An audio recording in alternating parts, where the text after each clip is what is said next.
volet de sélection est un outil très utile pour sélectionner très rapidement les différents objets ou éléments que vous avez insérés dans votre document Word 2010.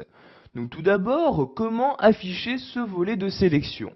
Donc pour ce faire, vous devez vous rendre dans l'onglet Accueil. Une fois dans cet onglet, vous allez tout à droite de celui-ci et vous cliquez sur Sélectionner. Donc une fois le menu sélectionné ouvert, vous allez cliquer tout en bas et donc cliquer sur Volet Sélection. Je clique donc dessus et automatiquement ce volet apparaît. Donc comme vous pouvez le voir ici, le volet de sélection apparaît bien à droite de mon document. Donc vous pouvez voir ici dans ce volet, dans la partie principale, une liste. Donc il s'agit d'une liste des différents éléments que vous avez insérés.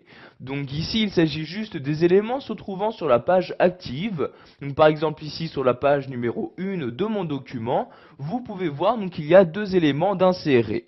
Donc une bulle ronde, donc ici il s'agit de cette bulle-ci, et l'image, donc ici de cette photographie. Donc par l'intermédiaire de ce volet de sélection, je peux par exemple choisir de masquer ou à l'inverse d'afficher ces différentes formes. Si par exemple je souhaite ici masquer la photographie, je clique sur ce bouton là, donc je clique, donc voyez l'œil qui disparaît maintenant de ce carré et en même temps la photographie qui a disparu de mon document. Donc pour la réafficher, je reclique exactement au même endroit. Donc vous voyez ici sur le carré, je clique, l'œil réapparaît. De même pour la photographie sur mon document. Donc je peux également choisir très simplement et très rapidement d'afficher ou de masquer toutes ces formes, donc formes ou images insérées sur ma page active. Donc si par exemple je souhaite ici masquer ces deux formes, je clique en bas sur masquer tout comme ceci et voyez les deux formes disparaissent. Pour le faire réapparaître rapidement, je clique ici sur afficher tout et les deux formes réapparaissent toujours en même temps. Ce volet de sélection vous permettra également de renommer vos formes ou images insérées et qui apparaîtront dans cette partie-là. Si par exemple ici, à place de bulle ronde 2, je souhaite l'appeler bulle de dialogue, donc je fais un premier clic pour sélectionner ici le nom, je reclique encore une fois dessus et voyez de maintenant, je peux éditer le nom de cette forme. Donc ici, je vais sélectionner cette partie-là et je vais rajouter de dialogue comme ceci. J'appuie sur la touche maintenant entrée pour valider mes changements. Nous allons faire de même pour cette image-ci, donc je la sélectionne une première fois. Donc vous voyez ici, une fois que je clique, l'image 1 est sélectionnée et vous pouvez voir que celle-ci est également sélectionnée dans mon document. Donc je reclique maintenant sur image 1 et voyez, je peux de nouveau éditer le nom de cette forme. Je sélectionne le nom et ici je vais mettre comme nom Gustave Flaubert comme ceci, j'appuie sur la touche Entrée et de nouveau les modifications ont bien été apportées. Pour finir, nous allons voir également que par l'intermédiaire de ce volet de sélection, vous pouvez gérer les différents plans.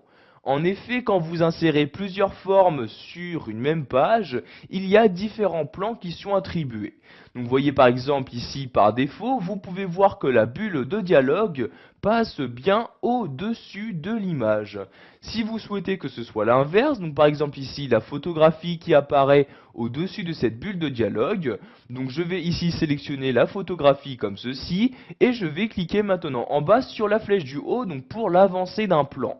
Je clique ici, vous pouvez voir tout d'abord que dans la liste maintenant l'image apparaît en haut de la forme et vous pouvez voir maintenant sur votre document que c'est ici également le cas.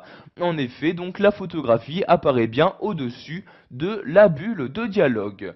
Donc ici nous allons de nouveau modifier, changer le plan pour faire apparaître la bulle de dialogue au-dessus de l'image. Donc je sélectionne toujours bien Gustave Flaubert comme ceci. Donc vous voyez ici, je clique une fois dessus pour le sélectionner et je vais cliquer ici sur la flèche du bas pour le reculer d'un plan. Et cette fois-ci dans la liste, la photographie apparaît bien en dessous et par conséquent elle apparaît sur le plan d'en dessous de la forme précédente. Donc vous voyez ici donc les différentes formes sur cette page. Si je descends et je me rends sur la page suivante, donc vous voyez ici il y a par exemple ce rectangle. Donc j'y place mon curseur donc pour activer cette page et vous pouvez voir qu'automatiquement donc la liste se met à jour donc pour vraiment m'afficher que les formes présentes sur la page active. Voilà, vous connaissez maintenant le volet de sélection, vous savez son utilité et comment l'utiliser pour par exemple renommer une forme ou une image, l'échanger de plan, etc.